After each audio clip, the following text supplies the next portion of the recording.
Nothing that happened afterward would have been necessary if someone had taken 5 seconds to stop laughing. The mistake had already been made long before anyone realized they'd picked the wrong target. The outer gate slammed shut with a dull metallic clang, the echo louder than it had any right to be. The man took 2 steps forward, drew in the cold air, and then stopped, like he was relearning how to take up space.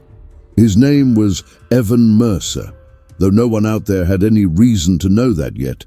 He carried a plain bag, clothes folded with almost excessive care, and a posture that didn't match the usual urgency of someone walking out of that place.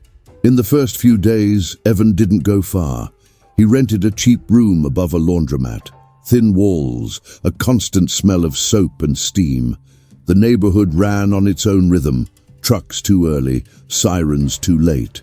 He watched more than he spoke. Ate at the same time every day, walked the same routes. It wasn't fear, it was method. On the 4th morning, he crossed paths with Caleb Horn for the first time. Caleb was known around there. Not officially, not on paper, known the way certain names spread without announcements. Loud laugh, jacket open despite the cold, 2 constant shadows at his back, Derek and Mason. They didn't need to ask questions. One quick look at the bag, the rented room, the restrained demeanor was enough. "Look at this," Caleb said without slowing his stride. "City's been getting some interesting visitors lately." Evan didn't answer. He kept walking. That was enough to spark curiosity. Not the clean kind, but the kind that mistakes silence for permission. Over the next few days, the encounters repeated themselves in different places. The grocery line, the parking lot behind the cafe, the corner near the old factory. Each time one more comment. Never direct. Always wrapped like a joke. "You're pretty quiet," Derek remarked once. "Too quiet." Evan kept his eyes on the shelf, comparing prices. "Quiet doesn't last long around here," Mason added with a grin. The words weren't asking for a reply. They were asking for a reaction. None came. Meanwhile, Evan moved through other spaces. He spent an entire afternoon in the city's administrative building, sitting in uncomfortable chairs, filling out forms in steady handwriting. He spoke little to Nora Klein, the clerk who handled his paperwork, only what was necessary. She noticed something but couldn't put a name to it. It wasn't arrogance. It wasn't submission. It was control. At night, Evan made short calls from an old phone. He didn't use names, he used times, he confirmed routines. On one of them, he stayed silent for a few seconds before hanging up, as if listening to something that wasn't coming through the line. The days moved on. The city began reacting to his presence without understanding why. Some doors closed a little earlier. Some looks didn't linger as long.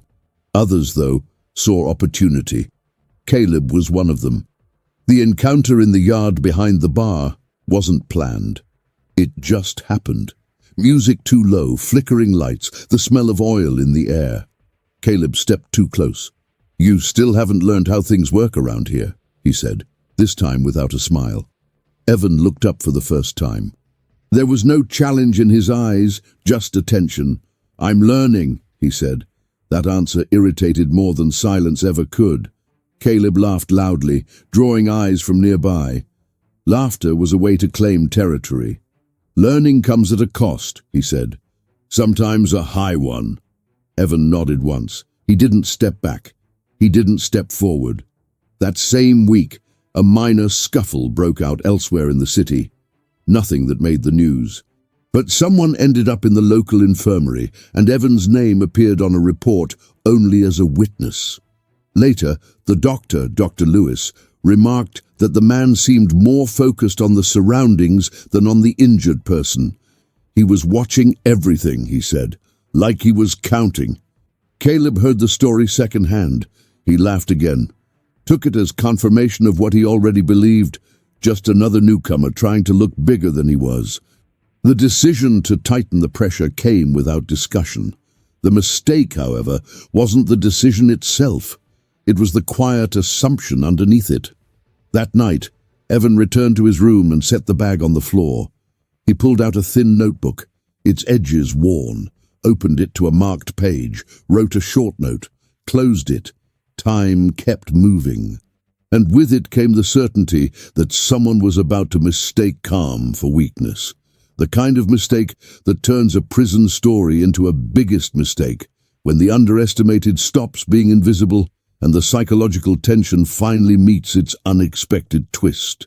The city didn't have a defined center. It had layers, some visible, the corner bar, the market, the laundromat, and others that only revealed themselves to those who stayed long enough without trying to dominate the space. Evan began moving through those layers with the same discretion he'd once learned to survive with.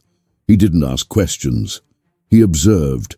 The cafe where he spent his mornings had an old counter and a server who didn't smile out of obligation. Lena knew almost everyone by name, except him. On the third day, she brought his order without asking. "Same as always," she said, more observation than courtesy. Evan nodded. Small acknowledgements mattered. Conversations there weren't loud. They were fragmented, loose words that revealed more by what they avoided. Evan picked up rhythms, who came in too early, who left too late, who was never alone. Caleb showed up sometimes, always with company, always taking up too much space. When he walked in, the tone shifted. Not out of respect, out of calculation. Derek and Mason functioned as extensions of him. One talked too fast, the other smiled when he shouldn't have. Neither seemed to notice details. They just reacted. "He thinks he's invisible," Mason said one morning, watching Evan leave the cafe. "Invisible is someone with nothing," Caleb replied. "He's got a past. You can feel it." Evan's past wasn't something he carried as a threat. It was a tool. In the administrative corridors, he ran into Nora Klein again. She had set aside a few documents. "Your case moved fast," she said, frowning. "That's not common. Some things only look fast when they're not being delayed on purpose," Evan said. She looked up. Didn't press. In the days that followed, Evan started passing by the old industrial warehouse on the outskirts. He didn't go in. He just walked the perimeter, noting entrances, exits, traffic patterns. An older man, Frank Doyle, smoked near the gate.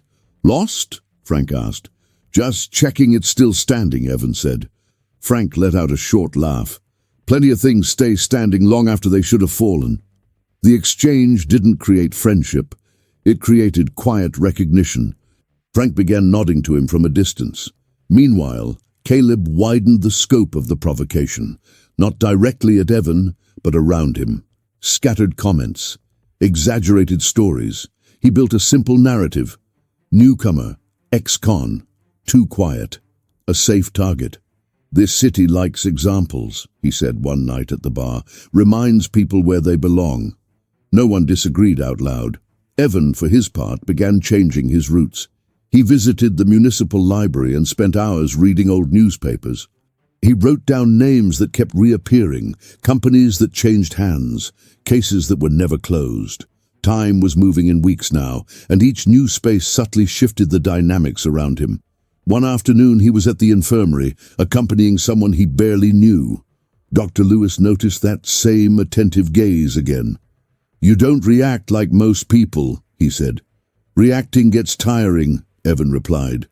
The line lingered. Caleb heard about that comment too. Took it as arrogance. "He thinks he's better than us," he said, irritated. "Time to remind him how this works." But something had already changed. Small signs. Derek hesitated before laughing. Mason avoided a direct encounter. People who once watched now looked away. Not out of clear fear, out of intuition. Evan returned to his room one night and found the door marked, a childish warning. He cleaned it off without hurry, sat on the bed, made another note in the notebook. Power hadn't changed hands yet, but perception was starting to shift. The first shove didn't come head on, it came from the edges. The morning after the marked door incident, Evan sensed the shift, before any direct provocation. The cafe was more crowded than usual, yet the counter on the left stayed empty. Lena served his order without meeting his eyes, not out of contempt, but caution. When Caleb walked in, the conversation didn't stop entirely. It just changed subjects too fast. Evan sat down, drank half his coffee and left without rushing. In the grocery store parking lot, Derek blocked his path with an empty cart. "You've been showing up in the wrong places," he said, in a tone meant to sound casual. "I shop where I need to," Evan replied, staying on course. Derek let out a laugh that ended too quickly. "Around here, nothing is just where you need." Evan stopped, looked at the cart, then at Derek. "Then move it." Derek hesitated a beat longer than he wanted to, pulled the cart aside. As Evan passed, he felt the stare burning into his back. He didn't speed up. That afternoon at the industrial warehouse, Frank Doyle was no longer outside smoking.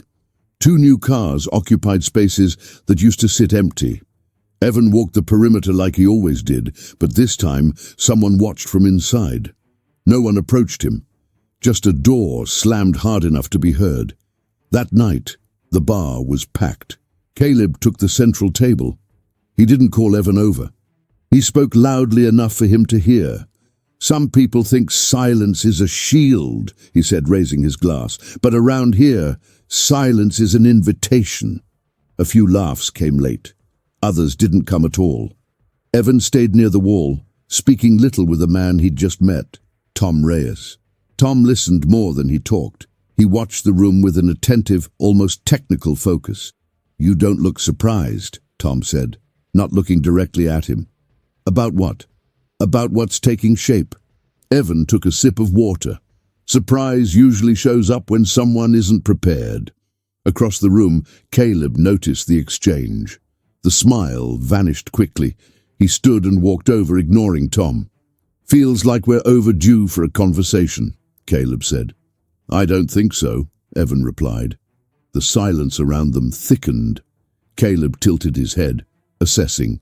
"You came from a place where rules were clear," he went on. "Here, they change. Rules that change don't last," Evan said. It was the first time someone answered him without fear, without aggression, without backing down. Caleb smiled, but it never reached his eyes. "You've got nerve," he said. "Or you still don't get it." "I get it," Evan replied. "I just don't agree." Caleb stepped closer. Tom shifted, but Evan lifted a hand, subtle, not to calm things down, to stop them. "Not today," Caleb said, stepping back slightly, "but soon." It didn't sound like a threat. It sounded like a poorly calculated promise. In the days that followed, small pressures surfaced. An unexplained delay in payment from the temporary job Evan had picked up. A notice posted on the laundromat door. An invitation withdrawn before it was ever delivered. Nothing big enough to trigger a confrontation. Everything too small to ignore.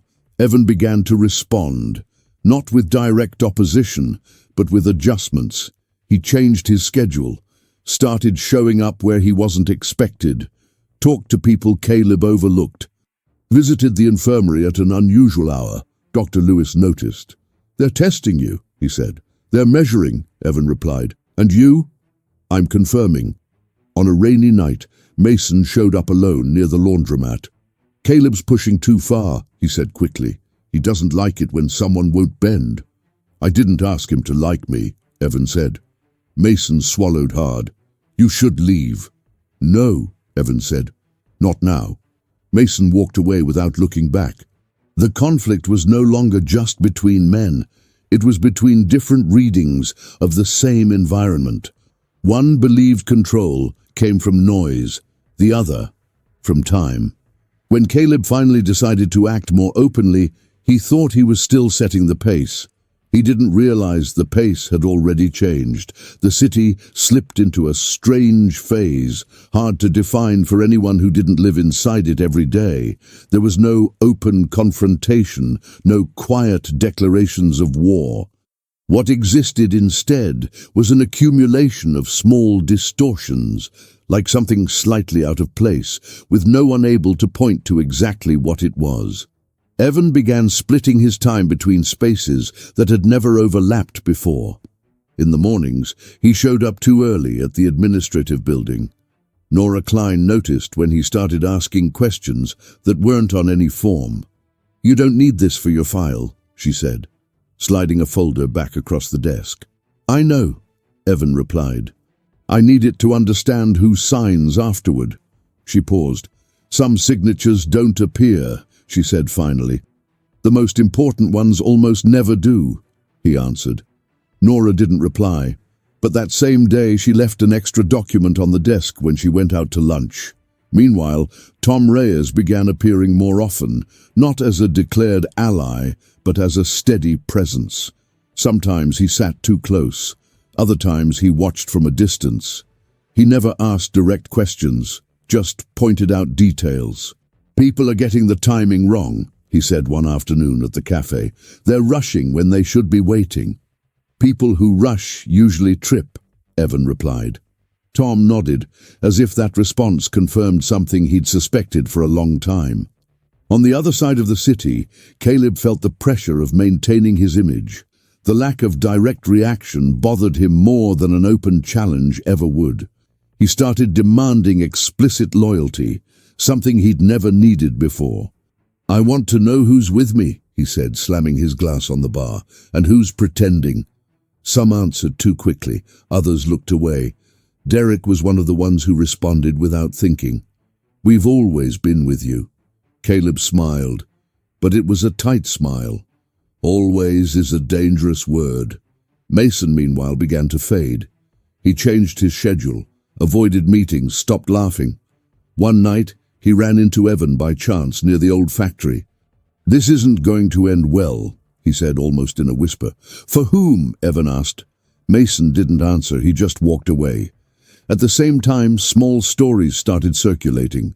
A supplier who suddenly changed routes, a lease cancelled without explanation, an old deal brought back into discussion after years of being forgotten.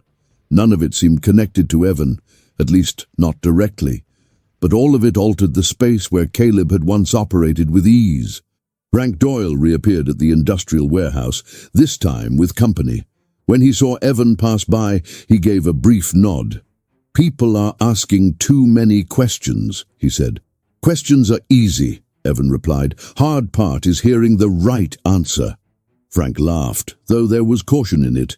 At the infirmary, Dr. Lewis remarked to a colleague that the city felt more tense than usual, for no clear reason. Evan was there, seated, waiting for someone. "It's the kind of tension that comes before a correction," Evan said. "A correction of what? Direction." The doctor didn't press. Caleb, sensing his control slipping in small but meaningful ways, decided to move ahead of the next step. Not a direct attack, something that would expose Evan, something public enough to force a reaction. "He's only dangerous as long as he looks unpredictable," Caleb said to Derek. "Let's take that away from him." Derek agreed too quickly. The invitation went out that same night.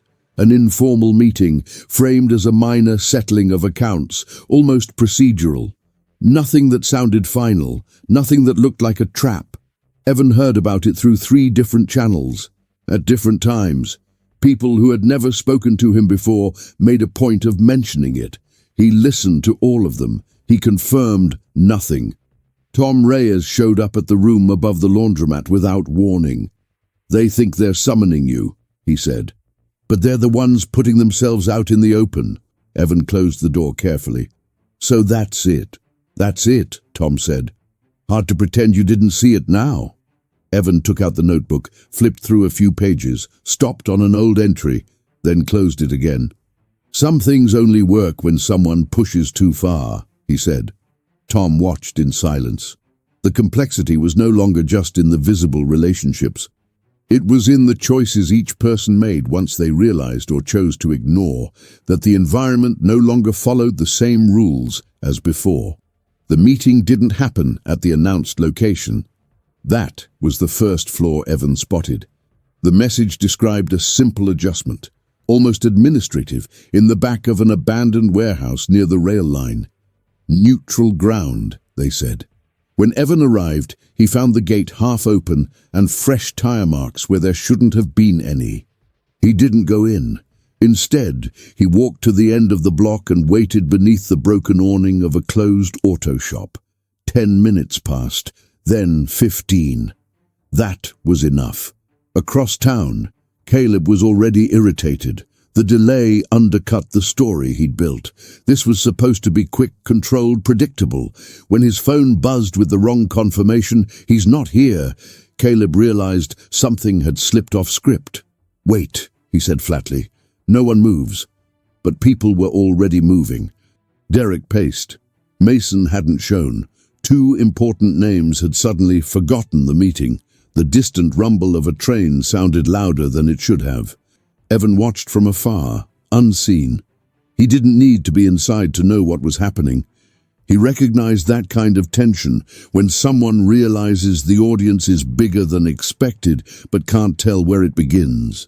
He left the awning and entered the administrative building through the side door. Nora Klein was still there, past her own hours. "You knew they'd changed the location," she said without looking up. "I knew they'd try," Evan replied. She slid a thin envelope across the desk. "This shouldn't be accessible." "Some things only become accessible when someone pushes too hard," Evan said. He left without looking back. Meanwhile, at the wrong warehouse, Caleb decided to push forward anyway. He turned the delay into an improvised display. "If he's not coming, the message is clear," he said loudly. "Some people quit once they realize what they've walked into." No one applauded. That's when Tom Reyes appeared, alone, unhurried. "He didn't quit," Tom said. "He just chose not to play the way you expected." Caleb frowned. "And who are you?" "Someone who pays attention," Tom replied. The silence settled heavy. Derek stepped forward, then stopped when Caleb raised a hand. Something about the scene didn't add up. Evan's absence no longer felt like a win. The next morning, the city woke to changes too small to make headlines, but too big to miss. A contract put on hold, an unexpected inspection request, a longtime supplier calling to say they could no longer favor certain deliveries. Caleb spent the morning calling people who used to answer on the first ring. Now the calls went to voicemail. "They're trying to pressure me," he told Derek. "Who?" Derek asked. Caleb didn't answer. He didn't know. Evan spent the morning somewhere else, the library. He sat at his usual table, opened an old newspaper, and compared dates. There was no rush, just confirmation. That afternoon, he crossed paths with Frank Doyle at the warehouse. "You moved big pieces," Frank said. "I just removed unnecessary weight," Evan replied. "That tends to bring structures down. Only the ones that were already unstable." Frank watched him a second longer than usual. "You're not trying to take anyone's place, are you?" "No," Evan said. "I'm closing a cycle." The turning point didn't come with a confrontation or public exposure. It came with a quiet reversal of expectations. People who once waited for orders began waiting for signals. Not from Caleb, from somewhere else. Caleb felt it that night when he walked into the bar and saw the central table occupied. Not by Evan, by no one in particular. It simply wasn't available anymore. He stood there for a few seconds as if waiting for someone to fix it for him. No one did. Outside, Evan walked along a parallel street, hands in his pockets, feeling the light rain begin. His phone buzzed once. A short message. No names. "Confirmed." He slipped the phone away and kept walking. The consequences didn't arrive all at once. They came in short, uneven waves, hard to pin to any single cause. To an outsider, it looked like nothing more than a rough stretch. To those living inside it, it was something else entirely. A quiet rearrangement. Caleb started moving more, showing up early, leaving too late, trying to reassert a presence that once required nothing more than arrival. At the bar, he asked for the central table again. The bartender hesitated. "It's reserved," he said. "For who?" Caleb asked. The bartender shrugged. "They didn't say." Caleb laughed, but the sound felt off. He took another table. No one commented. Derek began messing up simple tasks, mixing up times, forgetting messages. Mason stopped answering calls. When he finally showed up, he went straight to the point. "This is going too far," he said, "and it's not just about him." "You're on the wrong side," Caleb replied. "I'm on the side that still makes sense," Mason said, and walked away. At the administrative building, Nora Klein received an unexpected visit from a regional supervisor. Technical questions, routine audits, nothing explicit. Everything perfectly defensible. She answered with precision. At the end, the man thanked her and remarked, "It's good to see processes running without interference." Nora nodded. She thought of Evan. At the infirmary, Dr. Lewis noticed a strange drop in cases related to fights and accidents. He mentioned to a colleague that the city seemed less impulsive. "Or more careful," the other replied. Evan kept his routine. Early coffee, afternoons at the library, long walks at dusk. He didn't hide. He didn't put himself on display either. Some people began greeting him first. Others watched him the way people do when they realize too late that they've missed a pattern. Tom Reyes joined him on one of those walks. "They're trying to figure out what happened," Tom said. "Understanding comes after acceptance," Evan replied. "And you, have you accepted it?" Evan paused, watching the flow of the street. "I accepted it when I left," he said. "The rest is consequence." At the industrial warehouse, Frank Doyle decided to close early on a Friday. He told an employee the atmosphere wasn't right for improvisation. The employee didn't ask any questions. Caleb, meanwhile, began losing small disputes that hadn't existed before. A supplier demanded advance payment. An acquaintance avoided a meeting. An old favor was declined with excessive politeness. "This is temporary," Caleb told himself more than anyone else. But repeating it didn't make it true. One night he tried to approach Evan directly on the side street near the market, not with threats, with poorly disguised urgency. "Whatever you're doing, it's affecting too many people," Caleb said. "I'm not doing anything," Evan replied. "I'm letting." "Letting what?" Evan tilted his head slightly. "Letting things move under their own weight." Caleb took a step back without realizing it. The reactions weren't explosive. They were cumulative. Every avoided choice, every prolonged silence, every door that took a little longer to open. The space Caleb occupied began to feel too large for what he could still sustain. That night, Evan returned to his room and found the bag exactly where he'd left it on the first day. He didn't open it. He didn't need to anymore. The phone buzzed again. Another short message. Closed. He powered the phone down and stood still for a few seconds, listening to the city. There was no applause, no public confirmation, just the clear sense that something had been shifted irreversibly. The city's rhythm shifted without warning. There was no official marker, no single event that could be pointed to as the beginning. Just a string of mornings where things started working differently. Evan noticed it early, in the way people occupied spaces with less caution and more intent. At the cafe, Lena smiled again. Not an open smile, but enough to signal normalcy. "Feels like the dust has settled," she said, as she set the cup on the counter. "Dust always settles," Evan replied. "What matters is what's underneath." She nodded, not entirely sure why. Evan began accepting invitations he'd previously ignored, not to stand out, but to be present. He sat at side tables, listened to conversations that didn't include him, spoke only when it made sense. Some people talked too much trying to impress. Others spoke less. He learned who needed silence and who needed to be heard. Tom Reyes still showed up, just less often now. When he did, he was direct. "You barely had to do anything," he said one afternoon, walking alongside Evan. "I had to not get in the way," Evan replied. "That's not common." "No," Evan agreed, "but it works."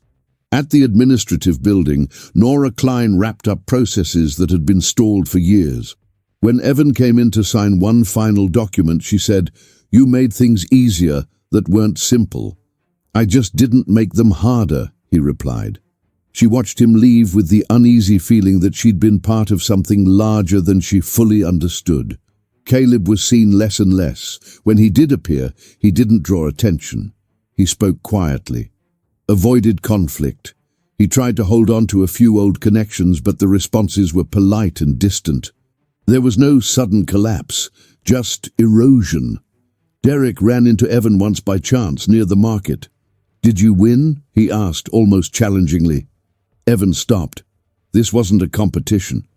Derek didn't push it. Mason, on the other hand, decided to leave town. He said goodbye to only a few people. The last time he crossed paths with Evan, he said simply, "You did it the right way." "I did it the possible way," Evan replied. What came next didn't look like victory. It looked like freedom of choice. Evan started changing routes out of preference, not necessity. He walked into places without calculating who might be there. He left without looking back. He returned to the industrial warehouse one last time. Frank Doyle was locking the gate. "You taking this over?" Frank asked, half serious. "No," Evan said. "I've done what I needed to do here." "So what's next?" Evan looked at the building, then the street. "Continuity." Frank laughed without trying to understand.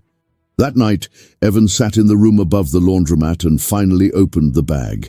He took out a few things, folded others with the same care as before. The notebook came last.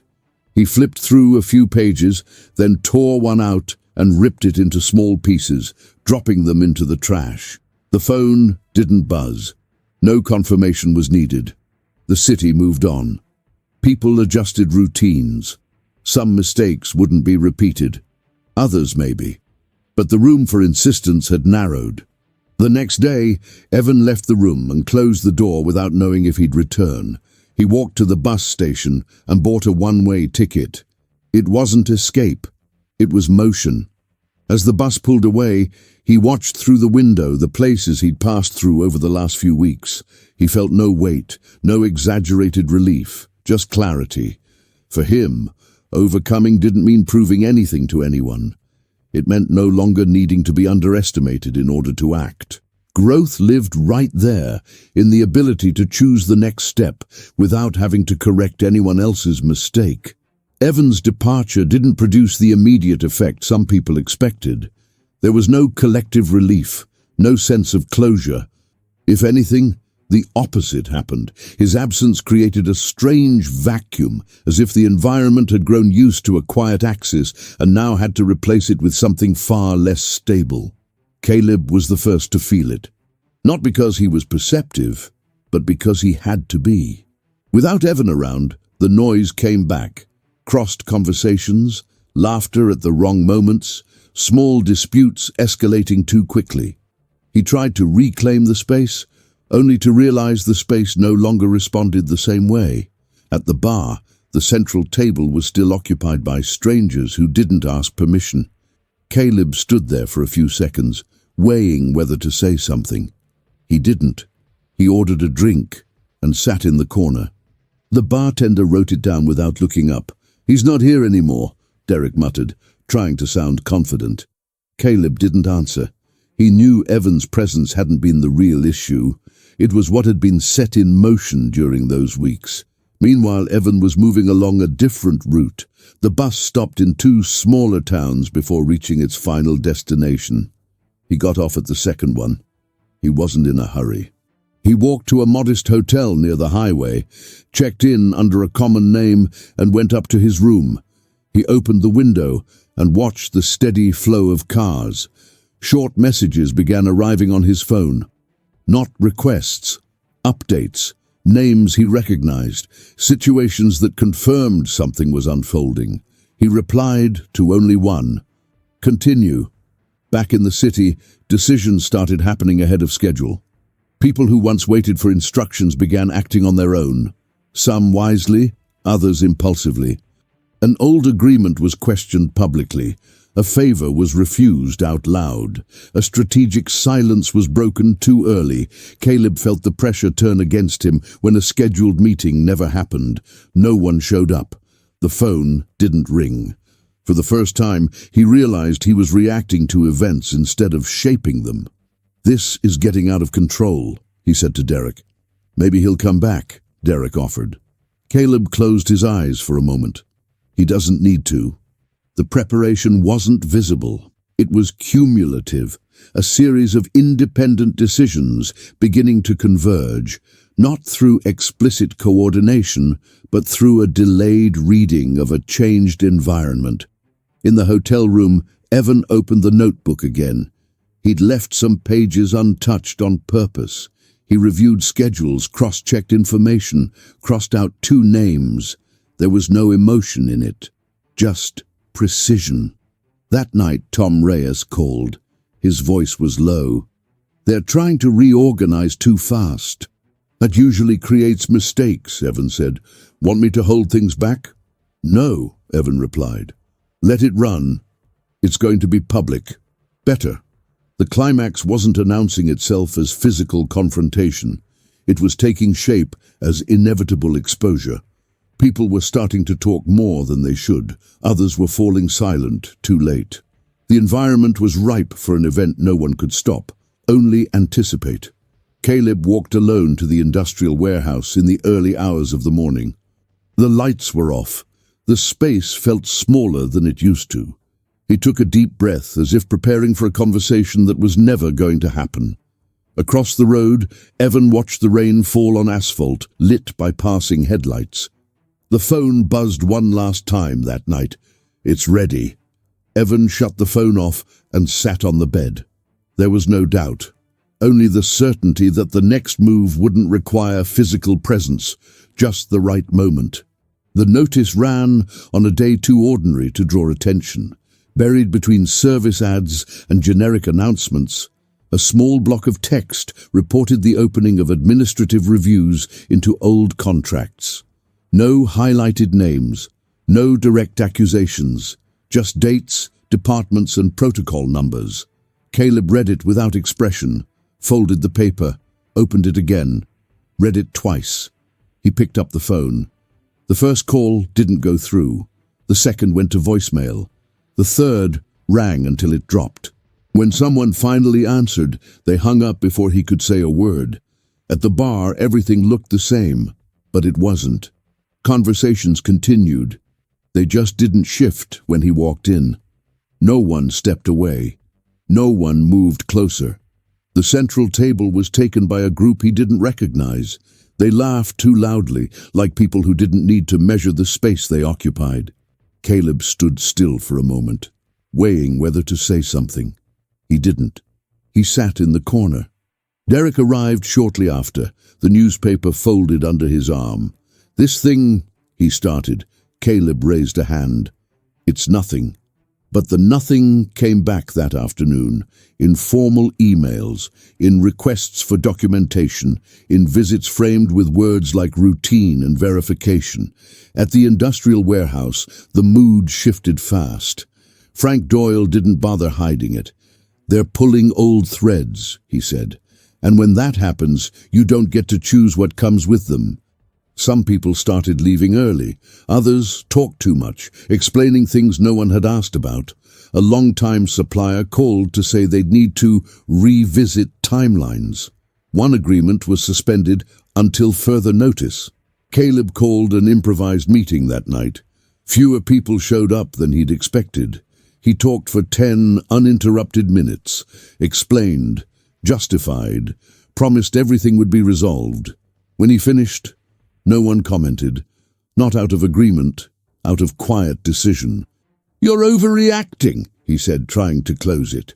An older man leaning against the wall replied calmly, "Maybe." No one else spoke. At the administrative building, Caleb received a formal request to appear the following day. It wasn't a summons. It was an invitation, with a set time. When he arrived, Nora Klein pointed him toward the room without exchanging words. The meeting was too efficient to allow control.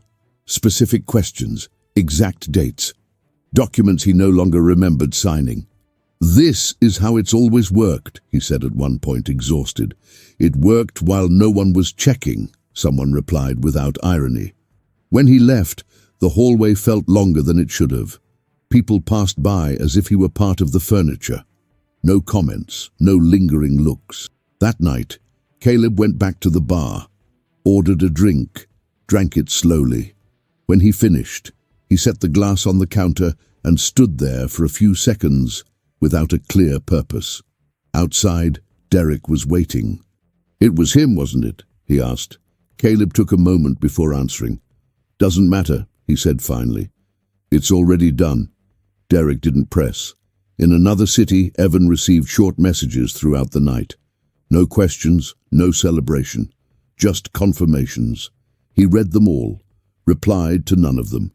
When the last one came in, he erased the entire thread. He put the phone away, closed the notebook, lay down without turning on the light. Outside, the highway carried its steady stream of cars. None of them needed to know what had been corrected, or who had made the mistake. The city never announced that it had changed. It kept waking up at the same hours, opening the same doors, repeating the same routes. To anyone passing through without paying attention, nothing looked different. But to those who lived there, something had been permanently rearranged. The bar became just a bar again. The industrial warehouse started closing earlier, without improvised gatherings. The administrative building returned to the steady rhythm of paperwork, now without quiet shortcuts. Small corrections that, taken together, reshaped the entire flow. Caleb stopped showing up, first for days, then for weeks. When his name came up, it was always in the past tense, without detail, as if he'd stepped out of the conversation before leaving the place itself.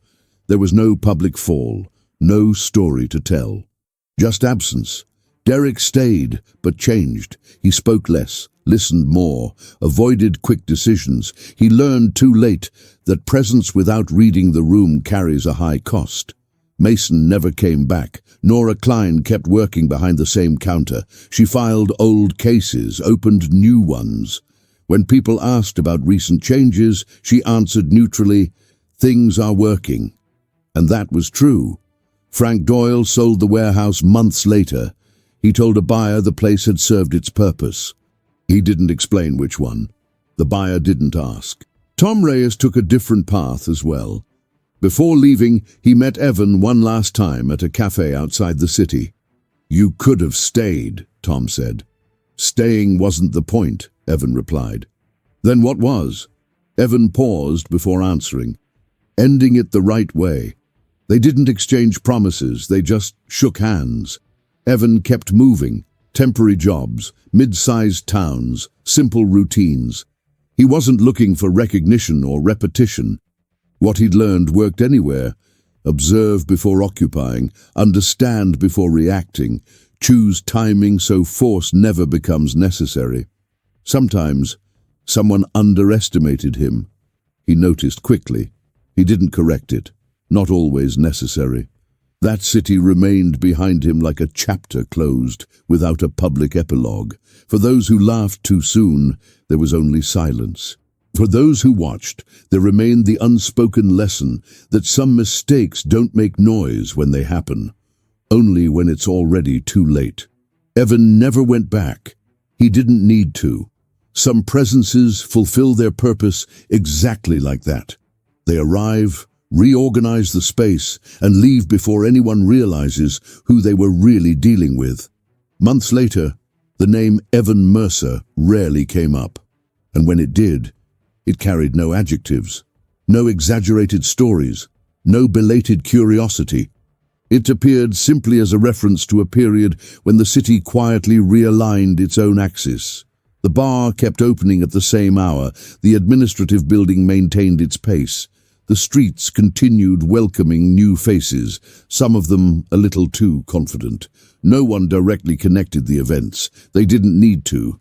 Balance had been restored without announcements, without a visible hero, without an audience. Some corrections work best when they leave no obvious trace. If you made it this far, it's because you noticed something many people would have missed from the start. This wasn't a story about strength or about who speaks the loudest. It was about reading the room, timing, and the kind of mistake that only becomes clear when it's already too late to fix. If you understood when things truly began to change, before any confrontation ever happened, comment, "I stayed till the end." Naid. It shows who really follows stories with psychological tension, underestimated characters, and silent turns. If you want more prison stories with unexpected twists, subscribe to the channel. The next stories will demand even more attention.